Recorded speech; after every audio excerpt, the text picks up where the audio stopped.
Patuloy sa ating mga balita, 4 na dating kasapi ng violent extremist group ang sumuko sa militar. Bit-bit ang iba't ibang uri ng matataas na kalibre ng armas. Ang news now mula kay Naphtali Velarde.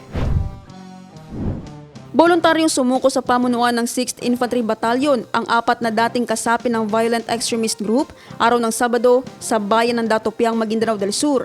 Bit-bit ng mga dating FVEs ang iba't ibang matataas na uri ng sandatang pandigma, kabilang ang isang M16 rifle, isang M1 Garand rifle, isang attached tube M203 grenade launcher at isang M79 grenade launcher.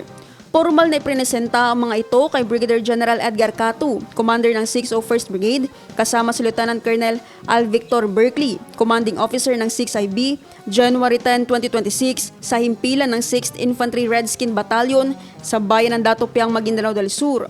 Ang aktibidad ay dinaluhan ng Mayor ng Dato Salibo at Omar Sisay, ang kinatawan mula sa bayan ng Sharif Saidona Mustafa upang tulungan ang mga nagbalik loob sa kanilang muling pagsisimula ng mapayapang pamumuhay.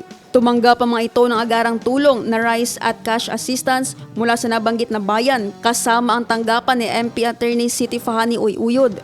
Binigyang diin ni Brigadier General Catu ang ipinakitang katapangan ng 4 na individual sa kanilang pasyang talikuran ng armadong pakikibaka at piliin ang landas ng kapayapaan. Hinikayat din niya ang iba pang natitirang kasapi ng armadong grupo na magbalik loob upang maiwasan ang kapahamakan na nagdulot ng maling ideolohiya.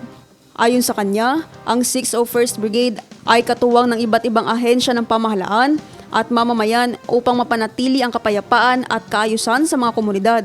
Pinuri naman ni Major General Jose Vladimir Cagara, Commander ng Joint Task Force Central at 6th Infantry Division ang kasundaluhan ng 601st Infantry Brigade at 6IB kasamang lokal na pamahalaan sa kanilang masigasig at matagumpay na mga inisyatibang pangkapayapaan. Hinimok din niya ang iba pang natitirang miyembro ng mga teroristang grupo na magbalik loob at piliin ang mapayapang pamumuhay kasama ang pamilya.